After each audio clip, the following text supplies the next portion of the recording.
Saya bisa membayangkan kalau gedung ini Bapak Ibu tertutup. Saya tidak bisa membayangkan begitu panasnya. Ini aja terbuka kiri kanan, panasnya luar biasa sekali. Jadi mempengaruhi kita untuk memuji Tuhan pun, mempengaruhi kita pun bergembira. WL sudah berjuang setengah mati untuk ayo kita semangat memuji. Saya lihat ke belakang ada yang diam saja, bukan karena sentimen dengan WL-nya, tetapi oleh karena panas barangkali ya, seperti itu ya. Tapi kita selalu bersyukur Bapak Ibu ya, yang penting kita masih sehat-sehat. Amin ya. Bapak Ibu yang saya kasih di dalam nama Tuhan Yesus Kristus, coba kita membayangkan ya, sebuah tim sepak bola ya, sebuah tim sepak bola ada bermacam-macam atau masing-masing punya tugas tertentu dan punya tanggung jawab tertentu ya. Bagi Bapak Ibu atau pemuda yang hobinya main bola sudah tahu semua itu. Ada backnya, ada sayap kanan, penyerang, ada juga tengah, dan semua posisi itu harus bertanggung jawab masing-masing.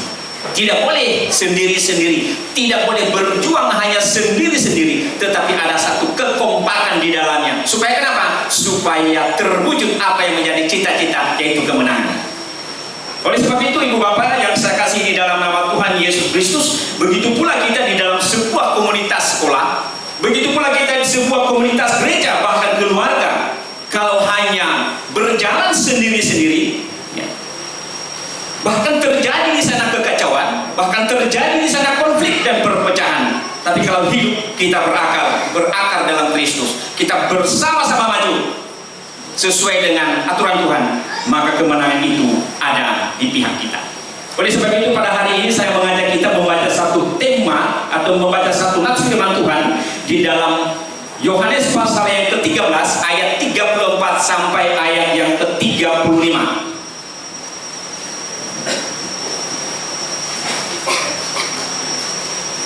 Yohanes pasal 13 ayat 31 sampai ayat yang ke-35, perintah baru.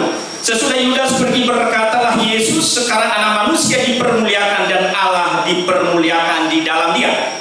Jika Allah dipermuliakan di dalam dia, Allah akan mempermuliakan dia juga di dalam dirinya, dan akan mempermuliakan dia dengan segera. Hai anak-anakku, hanya seketika saja lagi aku ada bersama kamu.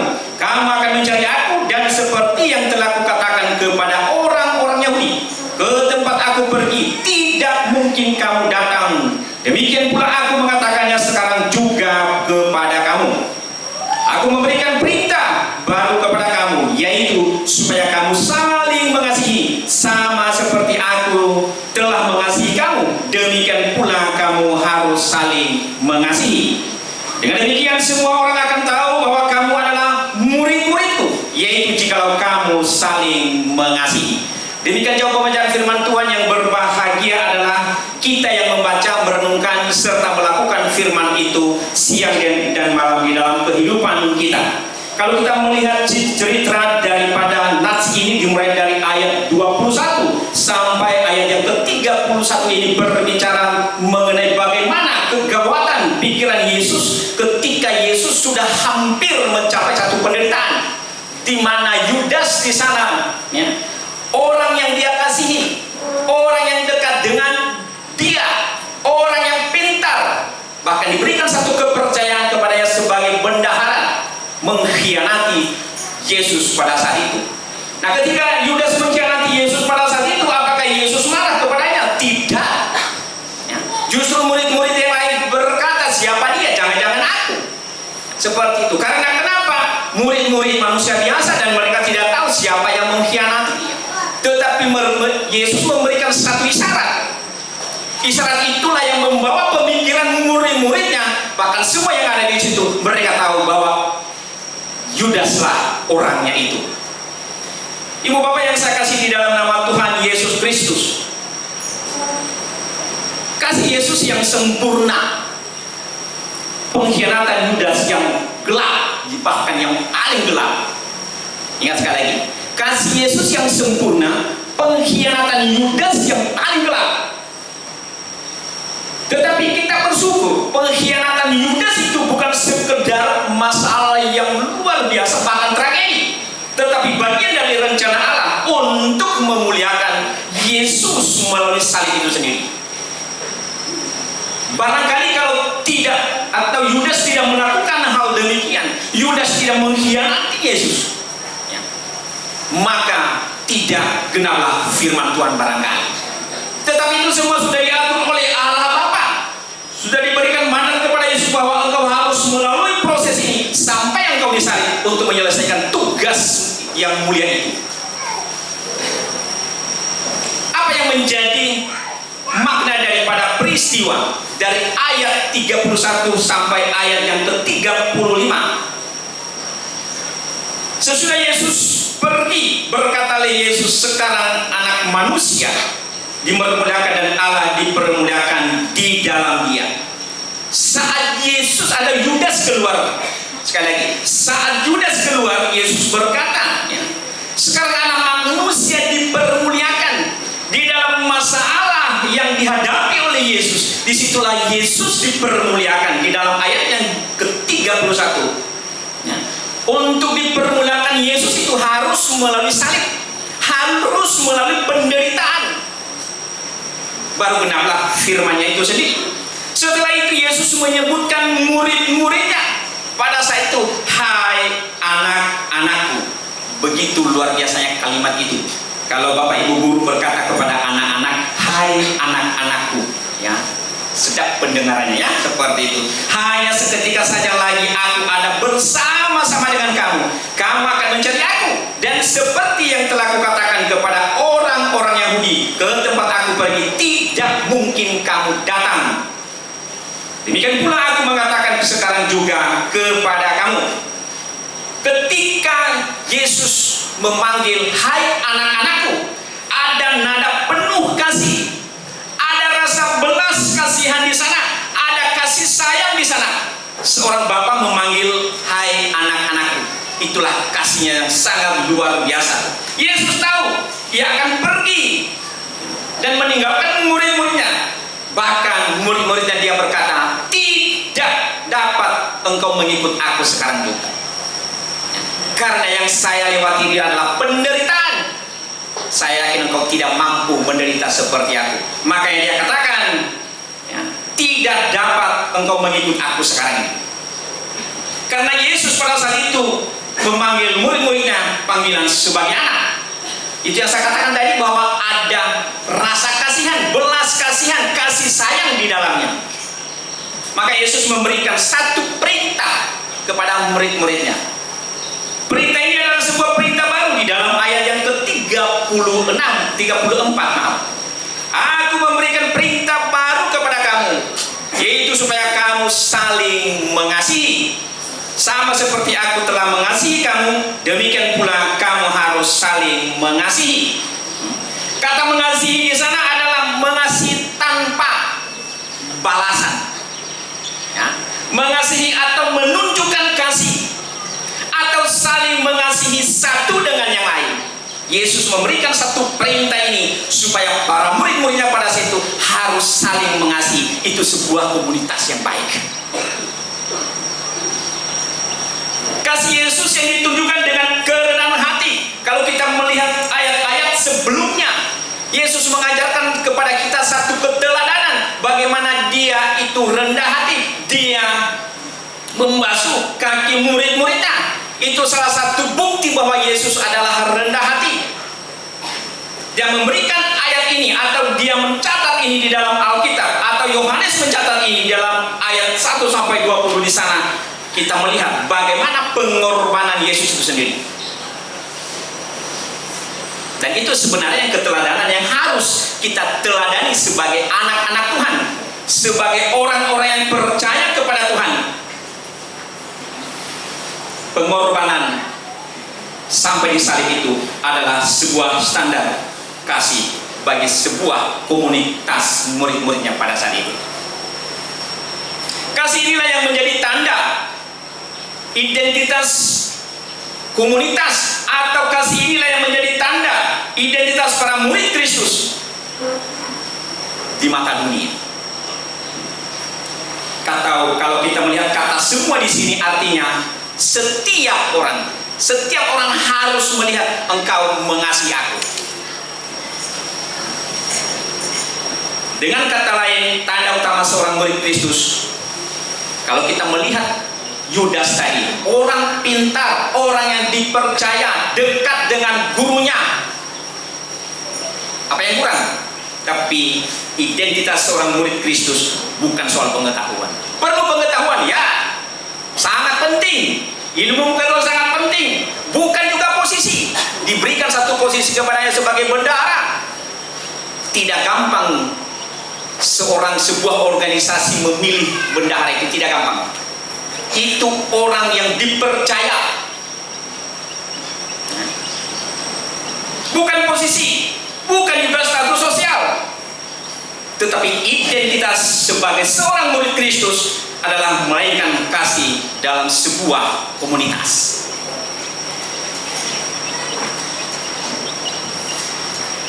Tema kita adalah hidup dalam Kristus, kasih dalam komunitas. Ada dua hal yang saya bagikan pada hari ini, Ibu Bapak yang saya kasih di dalam nama Yesus Kristus. Yang pertama adalah kasih adalah identitas murid Kristus. Sekali lagi, kasih adalah identitas murid Kristus. Kalau identitas kita ada nama, alamat, dan lain sebagainya, ya seperti itu. Yesus berkata dengan demikian, semua orang akan tahu bahwa kamu adalah murid-muridku, yaitu jikalau kamu saling mengasihi. Kata semua di sini dipakai adalah setiap orang tahu, setiap orang akan tahu bahwa kamu adalah murid-muridku. Bukan hanya semua, setiap orang yang ketemu, yang berjumpa dengan kamu, mereka lihat dan mereka tahu bahwa engkau adalah murid-murid. Bukan atribut luar. Identitas bukan atribut luar, bukan juga seragam. Lalu apalagi bukan lambang atau nama sekolah, gereja dan lain sebagainya. Perlu seperti sekolah kita, sekolah Kristen Makedonia di Kabupaten Landa dan sekitarnya, identitas kita sekolah Kristen. Ya, seperti itu. Dan di sana kita lihat sebenarnya sebagai orang-orang yang mengasihi Tuhan, identitas itu melekat di dalam diri kita. Tetapi bagaimana kita di luar sana ketika berkata inilah sekolah Kristen? Apakah sifatnya orang Kristen atau bukan? Itu menjadi tanda tanya bagi kita. Dunia mengenal kita sebagai murid Kristus. Dunia mengenal kita sebagai komunitas yang solid di dalamnya, dari kasih yang nyata hari ke hari. Boleh saja orang mengklaim kita sekolah Kristen Makedonia hebat, ya seperti itu. Hebat dalam arti dari akademis bisa, ya seperti itu. Mendapatkan ini dan itu bisa saja. Tetapi itulah di mata dunia. Bagaimana dengan di mata Tuhan? Apakah di dalamnya ada saling mengasihi satu dengan yang lain? Itu sebuah komunitas yang solid, harus ada kasih, saling mengasihi satu dengan yang lain. Kasih ini terlihat dalam kepedulian, peduli satu dengan yang lain. Sikap rendah hati, saling menghormati satu dengan yang lain, dan saling juga mengampuni. Yang kedua adalah kasih diwujudkan dalam sebuah komunitas atau kelompok. Sekolah adalah komunitas belajar. Seperti kita di sini, sekolah Kristen Makedonia sebuah komunitas belajar. Siapa-siapa yang ada di dalamnya? Ada di sana, ada guru, ada siswa, ada orang tua. Semuanya itu dipanggil untuk membangun kasih satu dengan yang lain. Bagaimana prakteknya? Siswa belajar menghormati guru. Mahasiswa, mahasiswi, siswa, siswi belajar untuk menghormati guru, menghormati satu sama lain, menghormati semua orang. Karena kenapa? Selain punya pendidikan, identitas yang lebih tinggi, dia adalah sebagai anak-anak Tuhan. Siapa lagi selain murid? Ada guru di sana. Bukan hanya sekedar mengajarkan ilmu pengetahuan. Mengajarkan ilmu pengetahuan sangat penting di sekolah kita. Karena itulah mimpi almarhum dulu kan, supaya Kabupaten Landak dan sekitarnya bahkan sampai internasional, ya, alumni Makedonia tembus ke sana. Saya tidak tahu sampai kemana sekarang ini, ya, seperti itu. Itu cita-cita almarhum. Bahkan yang memegang pemerintahan pun ada alumni dari Makedonia, ya, seperti itu, yang takut akan Tuhan katanya, yang beriman teguh, yang karakternya terpuji. Seperti itu. Itulah mimpi beliau dulu sebelum dia meninggalkan kita. Guru bukan hanya sekedar mengajari ilmu pengetahuan, tetapi juga menanamkan nilai-nilai kasih dan keteladanan hidup sehari-hari. Berat, ya, seperti itu. Makanya konsep sekolah kita kan berasrama, ya, seperti itu. Kecuali saya tidak tinggal di sini, ya, seperti itu kan, berasrama. Jadi anak-anak lihat orang tuanya, bukan gurunya dulu, lihat orang tuanya, itu bapakku, itu mamaku, ya, kira-kira begitu. Artinya guru, bapak ibu guru adalah sebagai ganti orang tua. Dia melihat bapaknya, dia melihat mamanya seperti di rumahnya, seperti itu. Nah, teladan itulah yang dia kembangkan di dalam kehidupannya sehari-hari. Selain itu apa lagi? Selain siswa-siswi, mahasiswa-mahasiswi, ada orang tua di dalam, atau ada jemaat di dalam. Kalau di gereja, apa tugas orang tua? Sebagai komunitas, sebagai kelompok di sana, tugas kita sebagai orang tua mendukung di dalam doa. Saya tidak paham dan saya tidak mengerti apakah setiap orang tua kalau berdoa di rumah mendoakan Sekolah Kristen Makedonia.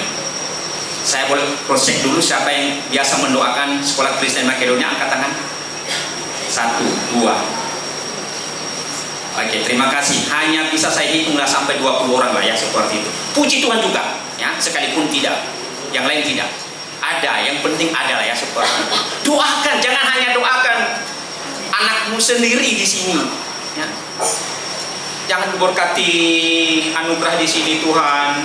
Ya, kalau yang lain ibu gurunya sakit, bagaimana? Coba doakan bapak ibu gurunya, doakan juga para donatur, doakan semua supaya sekolah kita berjalan dengan baik. Kalau hanya kita doakan anak kita, oke lah, anak bapak ibu sehat sendiri di sini sehat, yang lain sakit, bapak ibu gurunya juga sakit. Mau bilang bagaimana? Seperti itu. Itu namanya doa egois, ya, seperti itu. Ya, doakan, itu namanya tugas orang tua. Ya. Jadi hari ini saya memberikan satu tugas orang tua, berdoa untuk sekolah kita di tempat ini. Amin. Jangan malas mendoakan sekolah kita.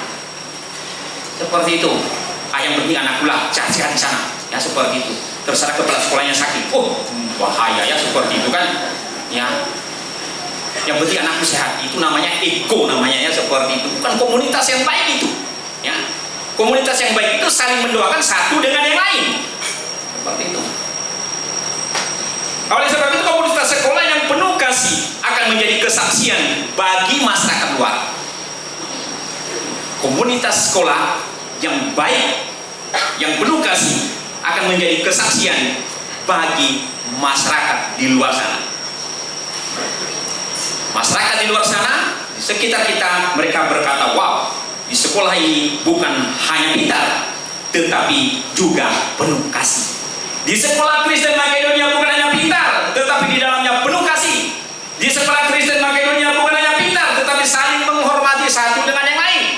Di Sekolah Kristen Makedonia bukan hanya pintar, saling juga menolong. Di Sekolah Kristen Makedonia, anak-anak yang di dalamnya baik-baik, tidak ada yang membuli temannya. Di Sekolah Kristen Makedonia bukan hanya pintar, adanya juga keteladanan hidup di dalamnya. Itu yang didengar oleh masyarakat dan itu yang menjadi harapan kita sebenarnya di sana. Bukannya pintar secara akademik. Di luar sana anak-anak kita, wow, anakku dari Makedonia, Kristen Makedonia hebat loh, sekarang rajin, ya, tanpa disuruh. Dulu sebelum masuk, ya, susah-susah bangun pagi, ya. Kalau susah bangun pagi, jelas tidak bisa mandi lah dia, ya, tidak mandi pagi-pagi itu. Sekarang setelah sekolah di Sekolah Kristen Makedonia libur, ya, kami belum bangun, orang tuanya sudah bangun lagi, ya. Dulu susah-susah dia hidangkan kopi sama bapak mamanya. Sekarang setelah belajar dari Makedonia, rajinnya minta ampun. Ya. Bapaknya belum minta kopi, kopi sudah siap di meja. Wih, luar biasa sekali. Perubahan yang signifikan. Nah, itu sebenarnya harapan orang tua. Dan itulah kerinduan kita semua, supaya anak-anak kita ya, ada perubahan. Makanya untuk sekolah kita ya seperti itu ya, berilmu tinggi, berkarakter terpuji, beriman teguh, berilmu tinggi, berkarakter terpuji. Dari dulu sekarang sampai sekarang yang digaungkan itu ya, seperti itu. Jemaat Tuhan yang saya kasih di dalam nama Tuhan Yesus Kristus, dalam kitab Yohanes tadi pasal 13 ayat 21 sampai 35 kita melihat suasana yang penuh ketegangan. Yesus di sana menghadapi penderitaan. Yesus mau sampai di puncak penderitaan. Yudas sudah siap mengkhianati dia. Yudas yang dia kasihi, orang yang dia kasihi, orang yang dia sayangi, mengkhianati dia. Gurunya dia khianati. Sementara murid-murid yang lain diliputi satu kebingungan. Mengapa demikian terjadi? Bukankah Yudas itu adalah murid yang dikasihi Tuhan? Bukankah Yudas itu orang pintar, dikasih tugas kepadanya sebagai bendahara? Nah, tapi kenapa begitu? Murid-murid yang lain bingung. Kenapa terjadi sampai begitu? Justru dalam keadaan itu Yudas menekankan satu hal penting. Nah, Yesus menekankan satu hal penting di dalam sebuah komunitas, yaitu identitas komunitas, bukan soal status, bukan soal kepandaian. Berarti nggak perlu panik Pak, perlu, sangat penting itu, ya seperti itu. Bukan juga soal kedekatan dengan guru dekat, dengan guru baik anak ini, tidak begitu, seperti itu. Tetapi identitas adalah melalui kasih yang nyata, kasih yang rela berkorban, bahkan kasih yang memberikan satu keteladanan dalam diri itu sendiri. Demikian juga dalam dunia sekolah, identitas seorang pelajar atau orang tua di gereja ya, seperti itu. Identitas kita tidak dilihat dari akademis kita. Banyak orang-orang pintar di luar sana, luar biasa sekali. Yang seperti itu banyak. Apakah perlu pintar? Ya perlu. Secara akademis sangat perlu. Apalagi di sekolah kita di tempat ini sangat diutamakan sangat pintar, bersaing seperti itu. Tidak boleh, tidak harus pintar. Tetapi identitas kita sebagai anak-anak Tuhan, sebagai anak-anak orang yang percaya kepada Tuhan Yesus Kristus, ditandai kasih di dalamnya. Membangun suasana belajar yang sehat, menghindari pembulian di dalamnya. Oleh sebab itu, kasih yang menjadi ciri khas yang membedakan sebuah komunitas pendidikan Kristen adalah kasih yang saling menolong, saling menghargai, dan memberikan satu teladan sehari-hari. Itulah kasih sebagai orang-orang atau sebagai komunitas sekolah, terutama sekolah Kristen di tempat.